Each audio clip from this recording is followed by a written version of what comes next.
broadcast right here on Facebook and by God's grace on our YouTube channel, Kigame Media TV. We are reaching you from Eldoret, a very cold place in Eldoret tonight, and it is time for Come, Let Us Reason. Come, Let Us Reason comes to you every Thursday right here on Kigame Media TV as well as Facebook. It is an apologetics discussion program that looks at the big questions that people have regarding the Christian faith. My name is Reuben Kigame, and on my left is Professor Donald Otieno. Professor Donald Otieno was my guest last week. We thank God that he is back today. Last week we looked at the whole issue of evolution. Is it scientific? And today we are going to be looking at a very, very important aspect of that, and that is the teaching of evolution in our schools. Given what Professor shared with us last week, we are asking the question, should evolution in fact be taught in schools? No, it has scientific issues to take care of. And so you want to stay tuned. If you have been in high school, you probably have seen this book. This is a 2018 edition of History and Government, Form 1. And if you go to the Form 4 books, here in the area of biology, they have a lot of teaching on evolution right into the university in the area of archaeology and geology and zoology and botany. And we are going to be discussing why are all these being taught as fact when we have scientific questions to ask about evolution. Don't go away. Let us take a quick break and pray, and then we will return to the discussion. Heavenly Father, we thank you for everyone tuned tonight across the world, and thank you very, very much for the opportunity we have to reminisce on this very significant question. You have told us in the Bible, in the beginning, you made the heavens and the earth and all that is in it. And as we discuss this particular topic tonight, we ask for your enlightenment, we ask for your guidance, we ask for your revelation, and we ask for your clarity on what we have to say tonight. We ask this in Jesus' name. Amen. Amen. All right. So if you are listening tonight, we want you to send us a text. Do us a favor. Let us know your name and, if possible, where you are receiving us from. If you have a question, you can put it right there. And you can also put in the comments section on YouTube. And so let us know who you are, where you're tuned in from, and if you have a question or comment tonight. We'll take a short break and check with our sponsor, and then we'll be right back into the discussion. What comes to your mind when you think of the perfect home for your family? Is it the beauty, the comfort, the security, the convenience, or even the affordability? Victory Gardens offers exactly that and much more. It is just 10 minutes drive from Kitengela town and 3.8 kilometers off the tarmac. This gated community project comes with solar street lighting, Maram roads, beautiful trees, 24-hour security, and water connected to every plot. The best part is families are already living here. Call us today on 0702 831083 or visit www.optiven.co.ke. Welcome back. You are on Come Let Us Reason, coming to you right here, sponsored by Kigame Media TV and Kigame Media in general. We thank you for joining us tonight. In case you've never liked our page, please go ahead and like it. And in case you've never subscribed to our YouTube channel, go ahead and subscribe. Remember to leave us a comment, leave us a question, and let us know where you are receiving us from. So tonight, again, my guest is Professor Donald Otieno. He is the Quality Assurance person at University of Eldoret, and he is heavy into the area of biology, and he has written a lot.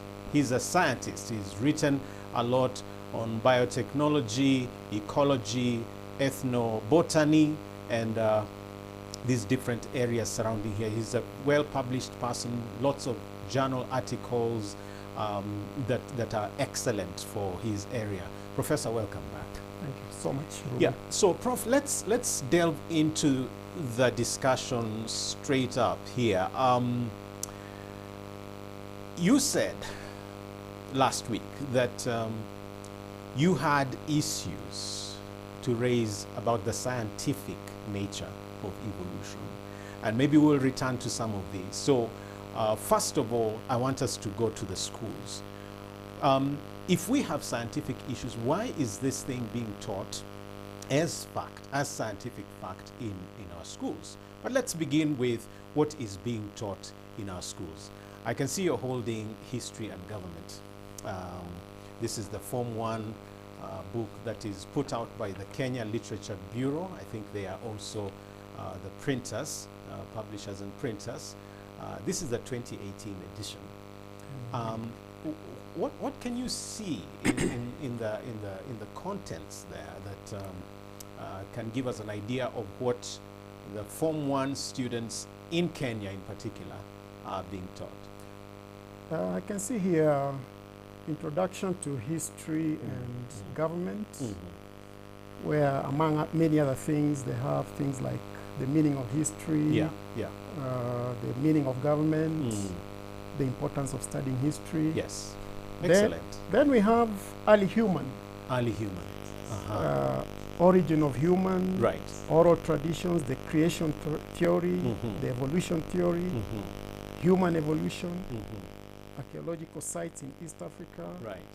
the New Stone Age, then development of agriculture, citizenship, right. national integration, among many other things. And when you follow the evolutionary process there, you'll find that it's actually given a lot of space. Maybe turn to the subsection on creation, because I've always been fascinated at how much space is given to creation. Okay. When I taught History and Government some years back, there are only 4 sentences in 2 chapters. I mean, basically just saying there's another theory of origins. It's taught in the Bible, and it says God made the world in 6 days. Do you see? Actually, what I'm seeing here is just a paragraph, which says the creation theory. And do you want me to read what is there? Yeah. This is explained in various holy books, for example, the Bible and the Quran. Right. In the book of Genesis, it is written that God created the universe and all the living creatures, including human, in 6 days. Yeah. In the Quran, evolution is explained as diverse, ranging from theistic evolution to all earth creations. Some Muslims around the world believe human and other living things have evolved over time. So that's all. That's it. Yeah. In that whole book. That's all. Just so a paragraph. Yeah, and then you move to biology, the biology textbook in Form 4. I was trying to find a copy tonight. I couldn't, but a lot of students are acquainted with that. All of us who've been through high school, teachers of biology know this, that the biology books focus on evolution, comparative anatomy, comparative embryology, and all that surrounds, the development of the human being. The history will go into how we evolved from hominids to, upright man, through stages like that of Australopithecus and Zinjanthropus and all that. And I know that a lot has gone on with the excavations by the Leakey family. That's true. Yeah. So this is brought in. And then what's going on at the university? Maybe you can give us an idea of what is being taught at the university. Well, I would be familiar with what is taught in my area. Right. For example, in biology, that is including both botany and zoology. Right. So you find subjects like paleobotany, which looks into the early plants. Yes. And the fossil history, etc. Then we have evolutionary mechanisms, which tries to bring forth how evolution takes place in both animals and plants. Yeah, then we have molecular evolution. Okay. How does that work? What's How, your story? how evolution occurs in the DNA material that is there in human beings, Okay. or in animals, or in plants. Right. Yeah, so, and also generally plant evolution. Yeah, how plants evolved from that very single cell, Right. single cell Right. organism, and then now we have More all this complex. diversity that we see around us. Mm-hmm. Yes, so that's just Right. a glimpse of some of Yes. the things that Yeah, I've I've looked at the archaeology syllabus as well, and I took archaeology in Kenyatta University, and it's all the same. It's an expanded version of this little book you're holding there. And so we'll study archaeological sites in Africa, in Europe, and so on. And the same story in geology and so on. So when you're studying rocks, certainly, and paleontology in general, you will come across evolution. In other words, it's scattered right through our schools. I think even some classes in primary school actually hint on evolution. So it is there. And you say, in fact, you came out very strongly last week and said that you have some scientific issues with the theory. Could you run us through those, and then we will come to why at all it is taught? What are these big issues that again, you say evolution fails in terms of science? Okay, I think last week I mentioned that evolution is not observable. It's not something that you can see happening. And that's why evolutionists, when they are challenged to, for example, show Yes.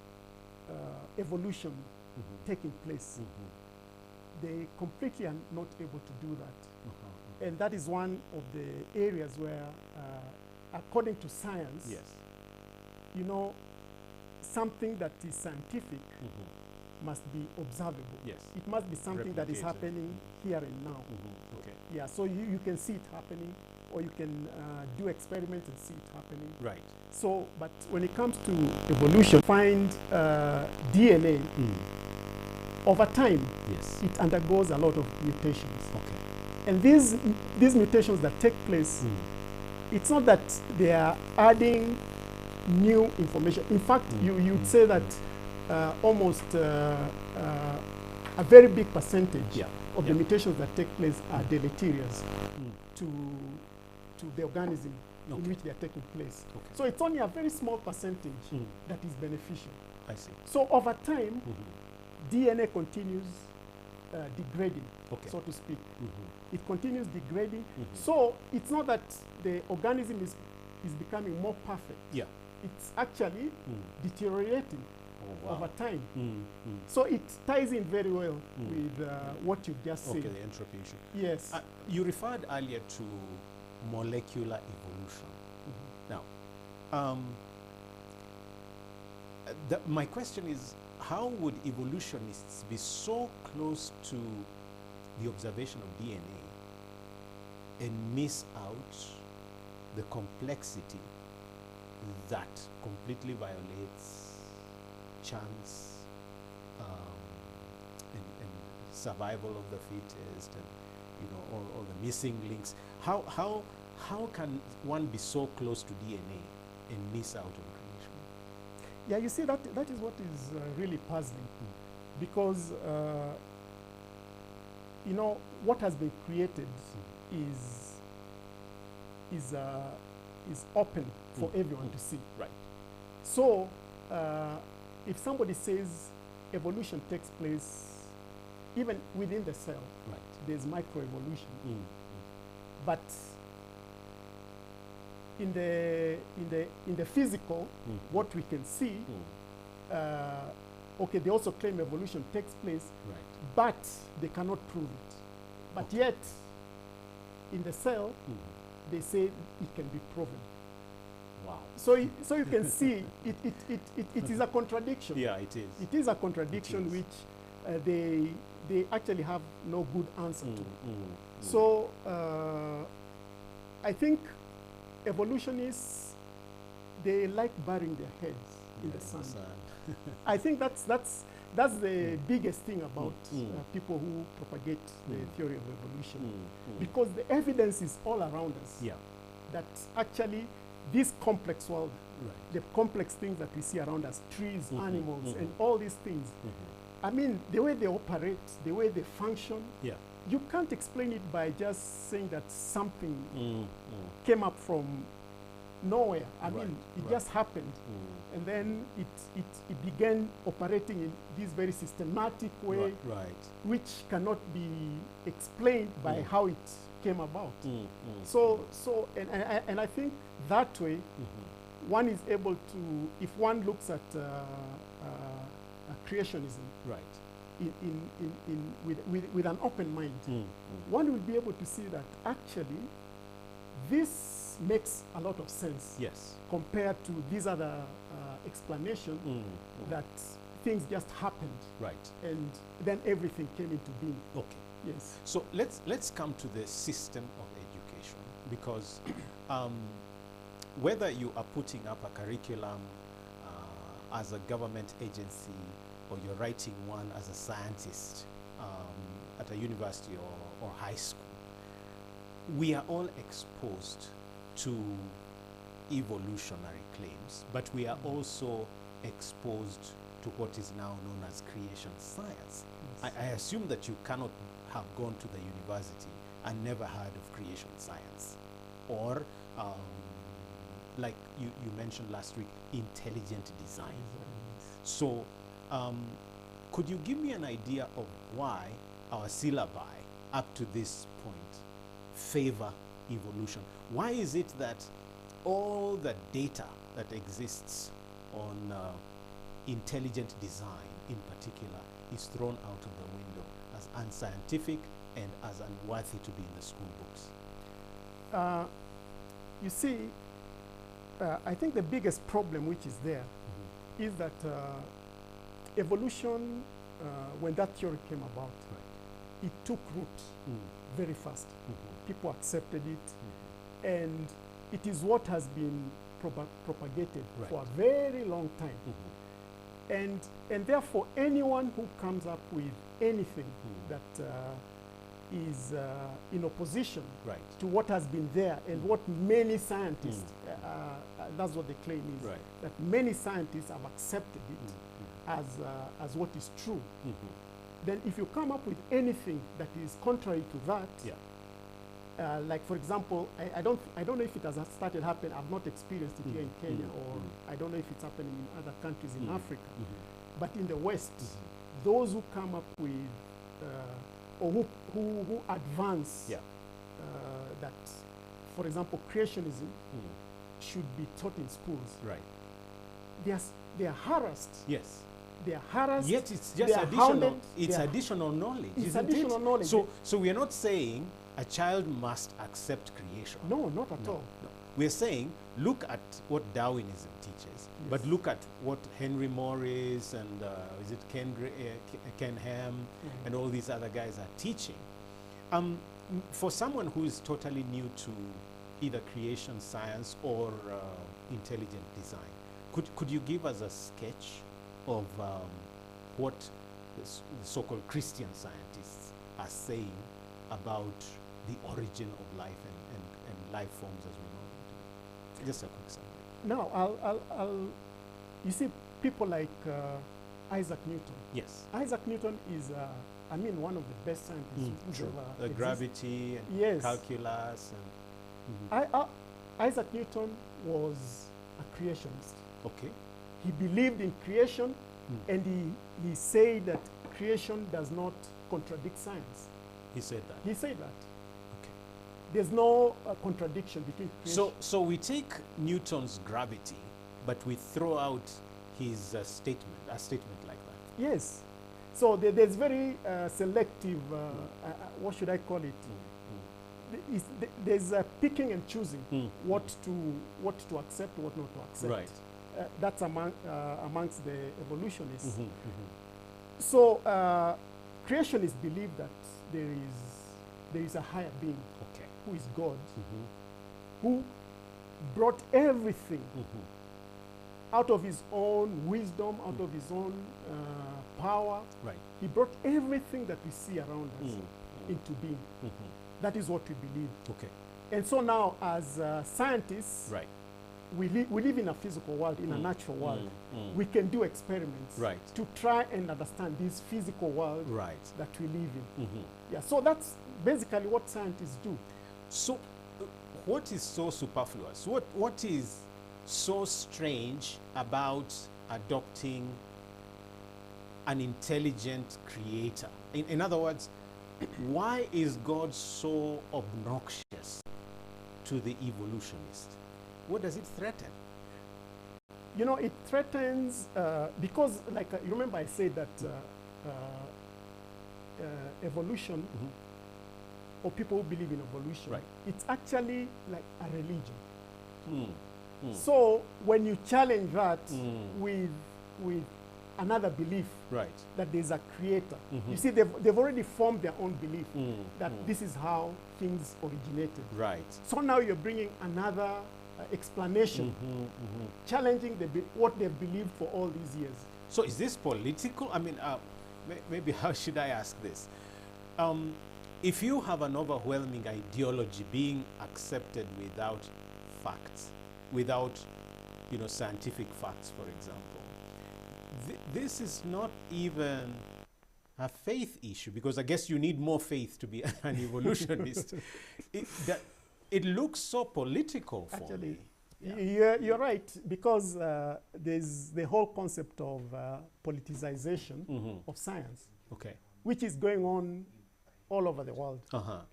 Science is being politicized so much in almost every aspect. Right. So that if you come up with something that that confronts what the majority, in quotes, Right. believe in, then you'll find that you are going to, people are not going to look at you very kindly. And that is why, like I was saying, in the West, you find that those scientists who Right. most of them, when they try to introduce this in their classes, or even they write articles, Right. these articles will never get published in the secular journals. Wow. And some of them have been hounded out of their jobs just because of what they believe in. Yeah. And when they try to bring this to their students, they're just chased away out of their jobs. So, it's a very depressing, especially in the West, it's very depressing for those scientists who are creationists. So if you had a recommendation for educators, for those writing, curricula for us, in terms of the way forward, what would be your suggestion? Me, I would say let both worldviews be taught. Okay. In schools, in colleges, in universities. Because you see, for both evolution and creation, we cannot test, we are not able to test, the way you can do an experiment and test whether it's true or not. Right. But then the data that is being produced now is available to everybody, both an evolutionist and also a creationist. Yeah. Now the difference is how these two interpret Right. the data that they have. So you find that evolutionists have have come up with their own interpretation of the available data. And they've stuck there. They say, this is the truth. We don't want to hear anything else. But the same data is also available to creationists. Right. So when they analyze it and come up with a different explanation, evolutionists say, no, that is religion. Which brings me to a question. Who is receiving a better education, actually, when all is said and done? Someone who accepts creation but takes time to look at evolution as well, or someone who is so locked up on evolution and will not even look at a creationist's argument? It's the former. The one who is a creationist, but at the same time, he wants to examine what evolution is all about, Right. and critically does so, and comes up to to a conclusion of what it is, according to what he has looked at. But this other one, the evolutionist, he's just stuck only one side. On one side. Yeah. He dismisses everything else from the other side. He doesn't want to examine it, or if he examines it, he says this is religion. Wow. And dismisses it offhand like that.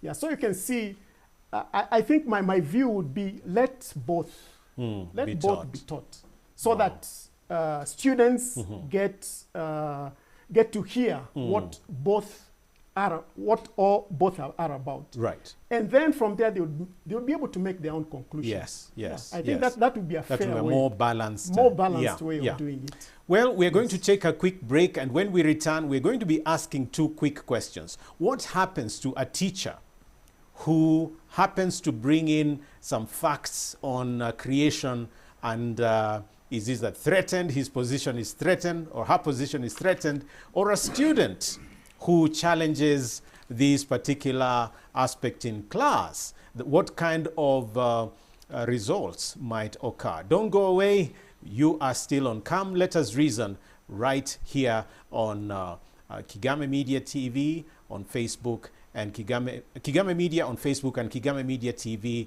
on YouTube. Share the link. Maybe somebody needs to hear this tonight. We'll be right back. What comes to your mind when you think of the perfect home for your family? Is it the beauty, the comfort, the security, the convenience, or even the affordability? Victory Gardens offers exactly that and much more. It is just 10 minutes drive from Kitengela town and 3.8 kilometers off the tarmac. This gated community project comes with solar street lighting, Maram roads, beautiful trees, 24-hour security, and water connected to every plot. The best part is families are already living here. Call us today on 0702 831083 or visit www.optiven.co.ke. Welcome back. You are on Come Let Us Reason, a broadcast that comes to you every Thursday night right here on your wonderful channel, Kigame Media TV on YouTube and Kigame Media on Facebook. Like the page, tell somebody about it, share the link tonight. We're talking about, should evolution be taught in our schools? Tonight, my guest is Professor Donald Otieno. He is a professor at the University of Eldoret, and he's also the quality assurance person there. And he is a well-published scholar in the area of our subjects and discussions tonight, and many other related things. He does a lot of online ministry. That is a very big passion. He is a scientist, an elder at the Sirikwa Pentecostal Fellowship. He's married, and he is one very interesting person. He says you can be a scientist, a good scientist, and a Christian, a creationist at that.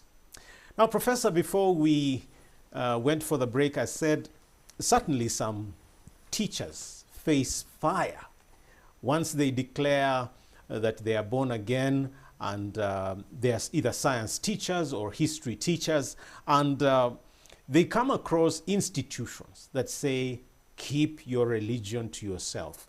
Don't teach, this Henry Morris stuff. Don't bring here, intelligent design. There's nothing like that. What would be your word first to the teacher that is undergoing something like that, and also the institutions that might be holding that teacher in that kind of position? In my view, the teacher, if, for example, he's a science teacher or biology teacher, and he's facing this kind of harassment from the managers of the institution, I think he needs to obey the authority. Okay. Obey the authority, because that's what a good Christian would do. But then also find other avenues through which he can still talk to the students about what he or she believes in.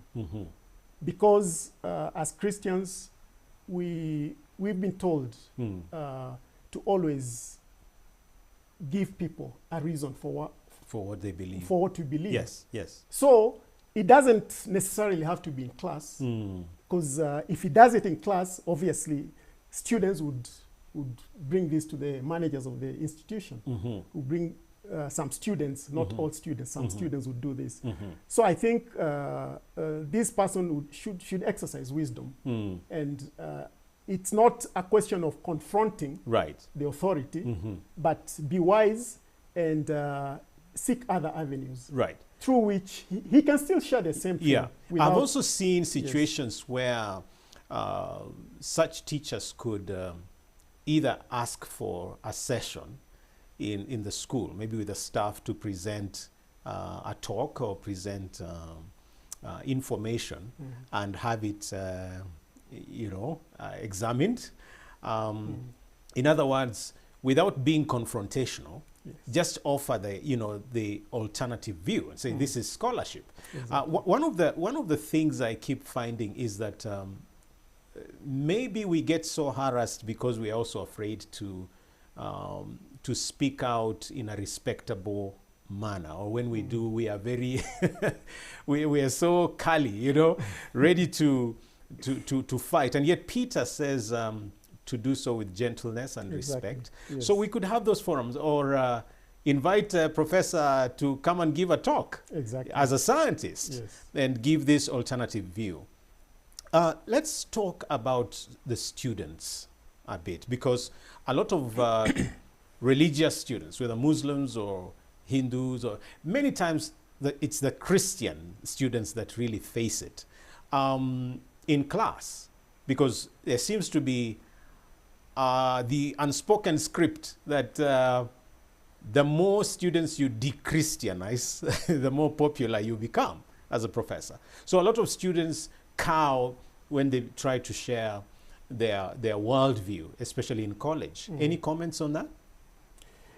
Yeah, I think you'll find that in colleges and universities, the Christians, students who are Christians, would most of the times be in the minority.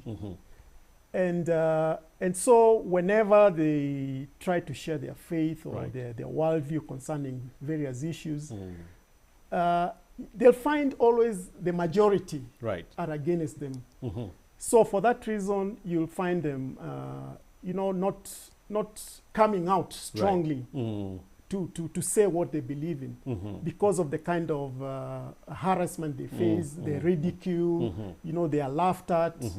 And I think these are, to many, this discourages them from even attempting to share their faith. But I don't think it needs to be that way, because Scripture tells us not to fear. So whether you're going to be harassed, whether you're going to be ridiculed, just like you said, gently share with people what you believe in. And do it in a loving way. Do it in a way that people will see, actually, this person... It makes sense. Yeah, he's making sense. We've tried to harass him. We've done this to him. We've done this to him. But still, he's very consistent in what he's saying, in what he's sharing. And I think that way you'll slowly begin winning over some of these people. Amazing. Yes. Let's turn to some academic work now. As a professor, if a student came to you and proposed to do either a paper or a thesis or dissertation in the area of creation science, as someone in charge of quality assurance, as someone in charge of a lot of research, how might you advise them to go about presenting creationism in academia? Wow. I want to do a paper,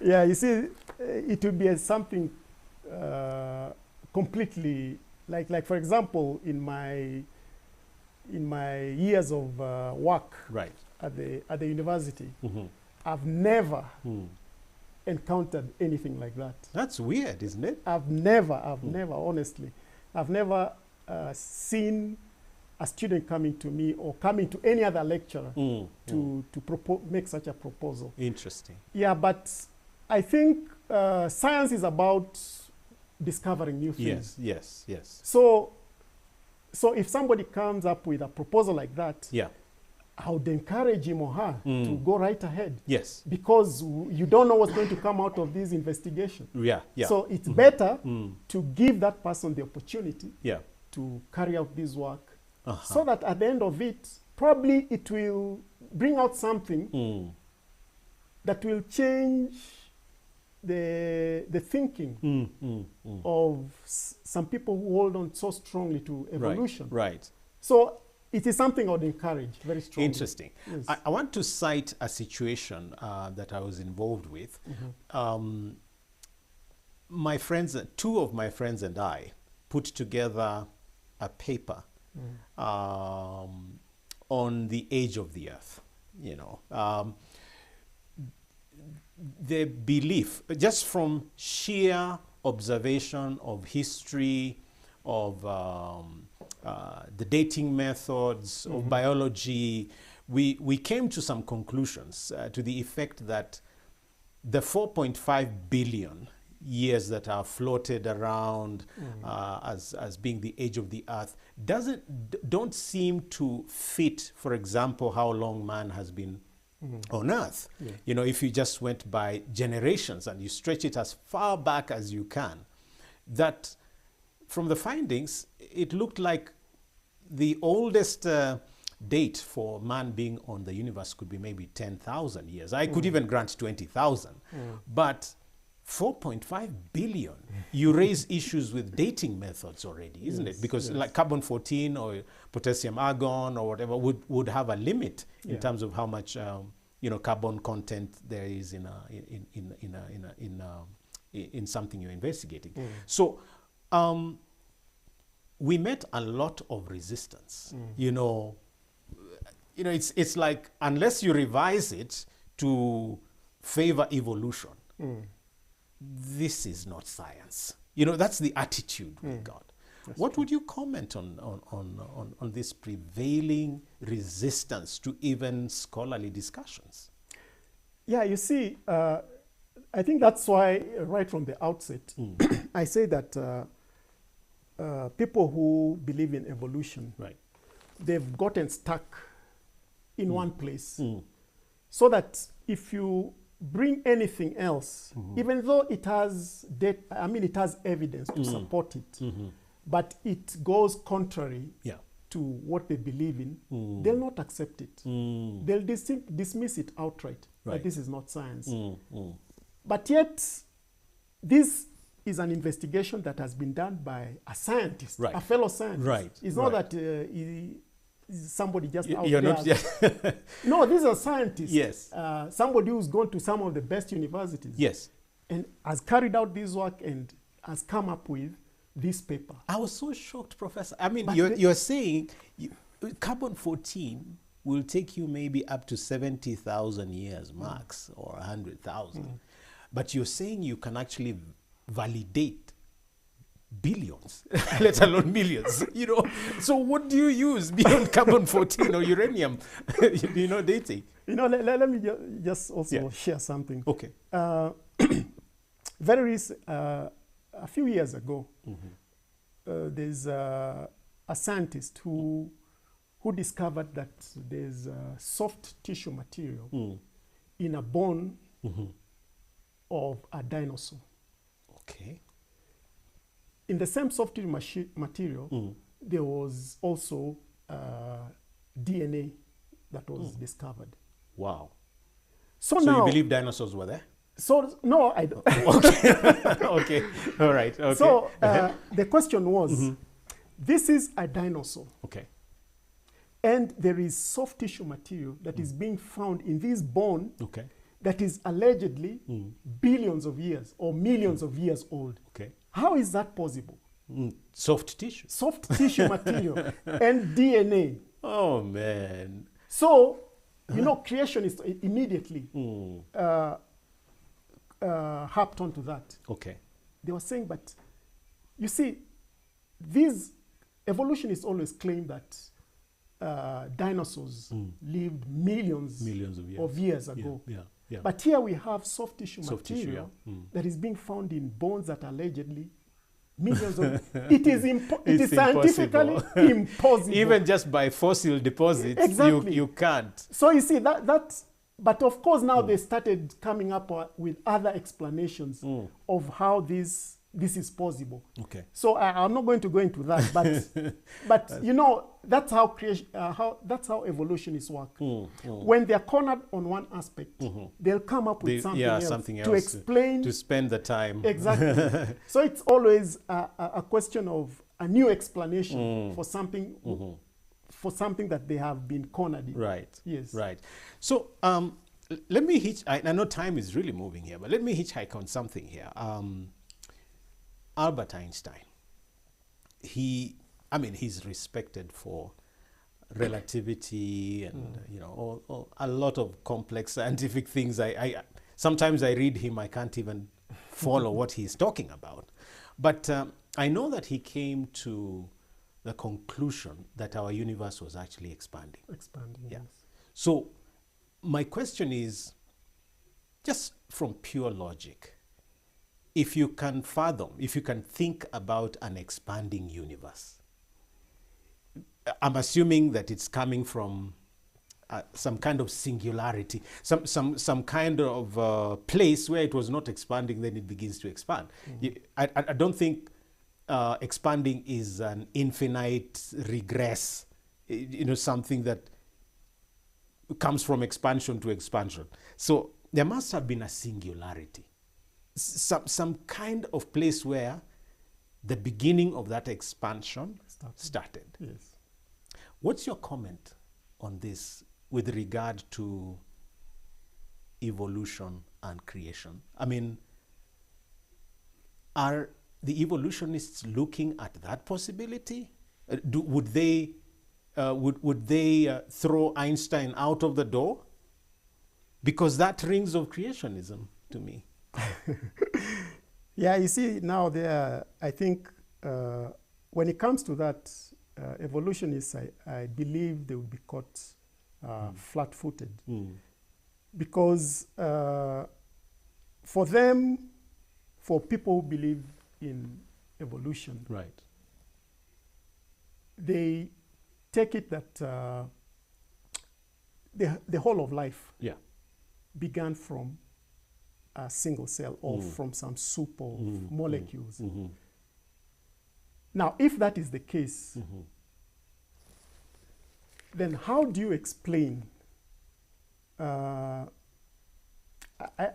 don't know how I can relate it to what you are asking me. Yeah, I can hear you. It's to me it's a bit complicated. Yeah. I can't quite get how I can refer to what I'm trying to explain with the expansion. Yeah, but even what you said last week of life emanating from this single cell or beginning. Yes.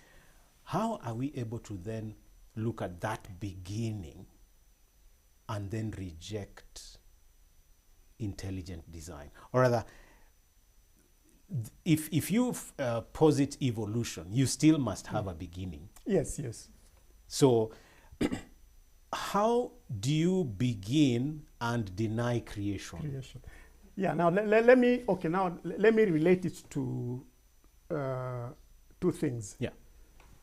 You know, we have what is known as historical science. Okay. And also we have origin science. Okay. Origin science deals with what happened in the past. Right. Unique events that took place in the past. But you cannot repeat that event. Okay. It's not observable. It's not observable, but it's you can deduce. Yes, you can deduce from what you are seeing now. Okay. That probably something like this may have. So you see, origin science applies to both creationism, right, and evolution. Mm. And then we have what is known as operational science. Okay. this is science that we do now. Yes. You know, yes. like You me, observe. I can do some experiment and see what is happening, and then from there, Yeah. I draw some conclusions.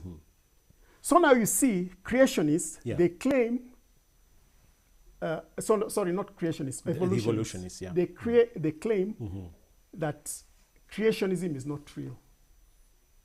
But them also, they are talking of something that happened because they're saying the creation by an almighty being is not possible because nobody saw it happening. But them, they also have the same claim that something happened in the past. Yeah. And nobody They saw didn't it. see it themselves, Yeah. but they're saying it happened. Yeah. But on the other hand, they're dismissing what an almighty God would have done in the past to bring everything into being. So you see, lift a standard from the feet of the creationists, but you use it for your the same thing for your own argument. Yes. You use the same thing. Okay. So you see, it doesn't make sense. No. Because you should be open. If it is good for you, it should also be good for the creationists as well. Right. Because it's the arguments are more or less the same. But the data that you're using is also available to the creationists. Wow. So you should give opportunity for this person Right. to also explain out how he understands this data, Right. which has been derived from the present, to explain what happened in the past. Wow. Interesting. Yeah. So before we conclude, just a quick comment, if you may, on how the church can relate to all this discussion. We've been here 2 weeks now talking about creation and talking about evolution.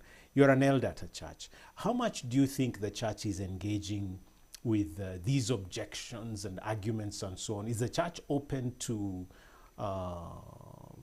discussion? Is the church even thinking about these things? And if not, how might they?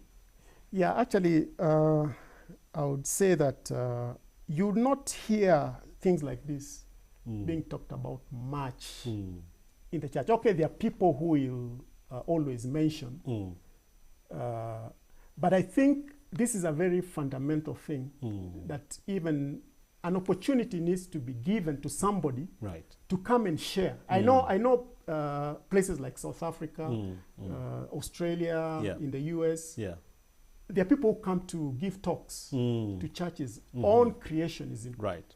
Because I think for a believer, it's a very fundamental thing. Because if you do not believe in the origin, how it's explained in the Bible, that how things came about, then it's, because that's something very fundamental to our faith. Because if we do not believe that, then how then can we believe anything else that the Bible talks about? Right. Because this is the origin.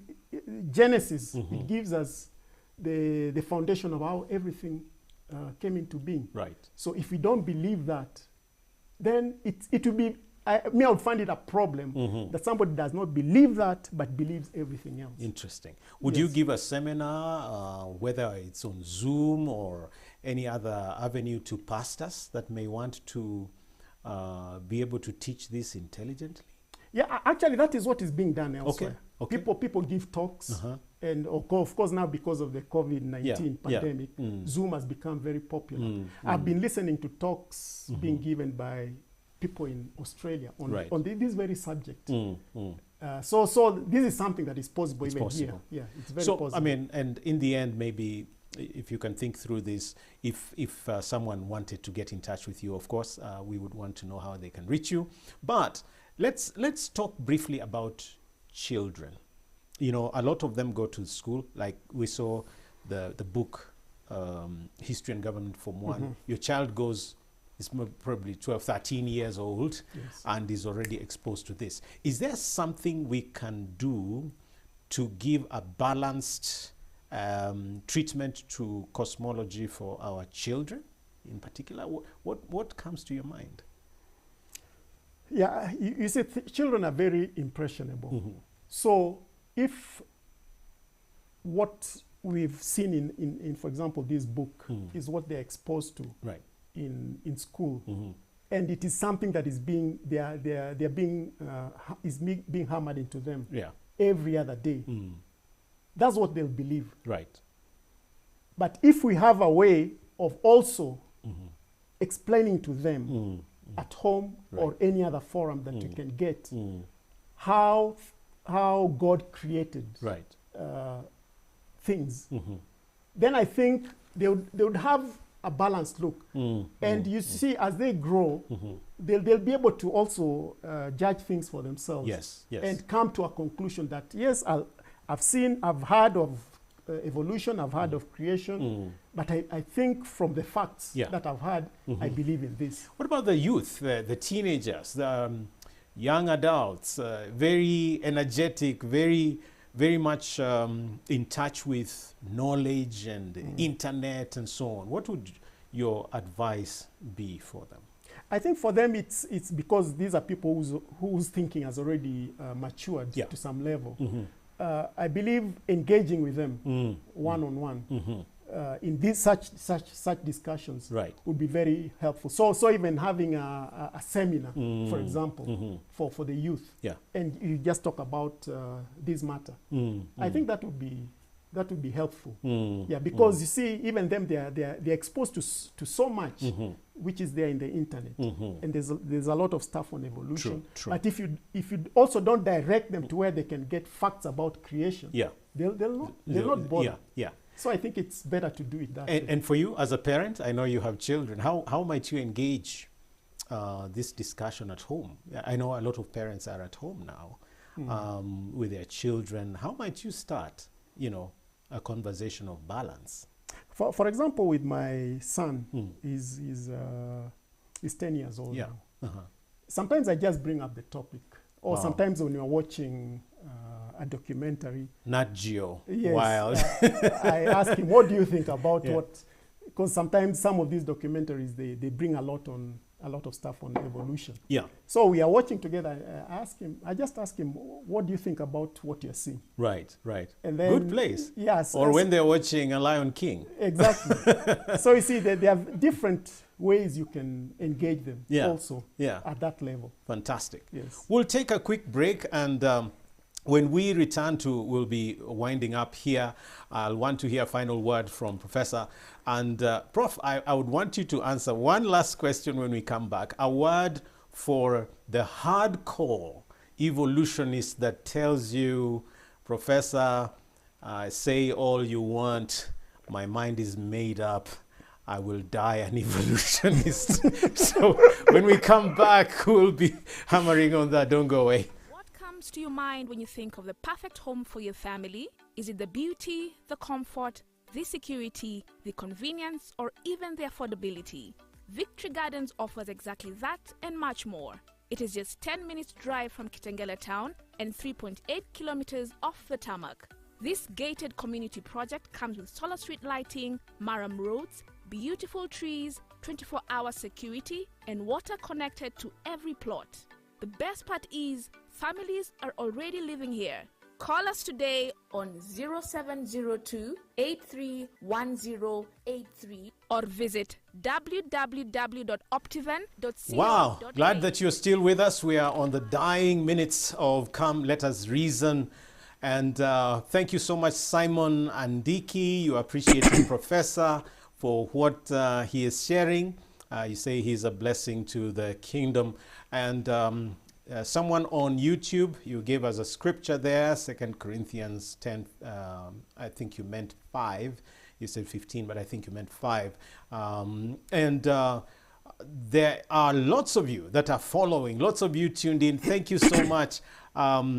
It just feels like we started. I mean, it's almost done here. So, Prof, Yes. someone comes to you and tells you, my mind is made up. I don't care that you have all this learning. I don't care that that I'm wrong. How might you respond to this skeptic, to this person who says, my mind is made up? I think as a scientist, I would tell this person that any scientific theory should be open to and withstand, should be open and also should withstand close and honest scrutiny. Yeah. So you'd say verification and Exactly. falsification as Falsification as well. Yeah, okay. They should be open to that because that is what science is all about. Right. Any theory that you come up with, people will interrogate it. And we do it in peer review, journal articles and so on. Why not? Exactly. So people will look at it, people will question, people will even do experiments to try and see whether what you're telling them is true. Yeah. Because that is what science is. Even is better all if about. it's verified, isn't it? Exactly. So you become more respectable. Yeah. So me, that's what I would tell him. Okay. That any theory that you have as a scientist should be open and should also withstand very close and very close scrutiny. Yes. And close and honest scrutiny. I like the words of Socrates, who once said, "The unexamined life is not worth living." Yeah, that's true. And my professor used to add and say, an unexamined faith is also not worth believing. Yeah, so, and to this extent, evolution seems to me a very big faith, you know. Yeah, it is. Faith in chance. And you know, just let me add this. Sure. If you read Proverbs 18:17, it gives us a very, let me just also go to that. Sure. As you go there, I would want to refer to a book that I think was put out by Philip Johnson. It's called Darwin on Trial.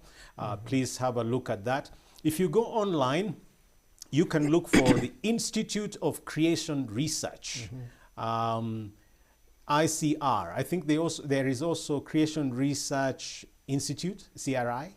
So look at the data that creationists are putting out and see if as teachers, if as media people, you could also highlight this in your discussions. Yes, you are in Proverbs. Yes, Proverbs 18:17. It says, in a lawsuit, the first to speak seems right until someone comes forward and cross-examines.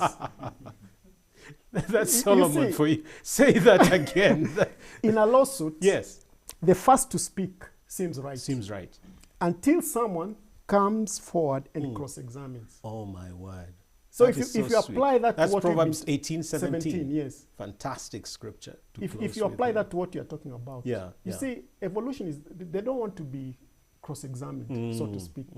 They just say what we believe is what we believe, but you can't question it. Oh dear. Yeah. Very sad. Prof, if you had a closing word as we wrap up here, what would that be? You know, something you want to leave with our viewers tonight. I think viewers, I'll tell our viewers that don't just believe in everything that you're told. Many things that are being propagated out here, and especially in our institutions of learning, right? Some of them are not true. So always be somebody with a mind that wants to interrogate things. Yes. Always have a mind to look into things and find out whether what you are being told is true. Right. Yeah. So that's to people who are in institutions of learning, universities, colleges, etc. Fantastic. Yes. Well, ladies and gentlemen, I think it has come out very clearly tonight that Christians are not deluded. In fact, it comes out that Christians are more open-minded because they believe in creation, yes, but they also examine evolution. If you believe in evolution, are you willing to also look at the claims and facts and data of the creation scientists? This is our challenge to you tonight. And remember, as Socrates would say again, the unexamined life is not worth living. Until next week, when we see you around, we'll be talking about a good God and the problem of evil in the world. You want to join us and find out what Christians have got to say about this God who can do everything, and yet he seems not to be able to control the universe that we are in with regard to all the bad things that go on.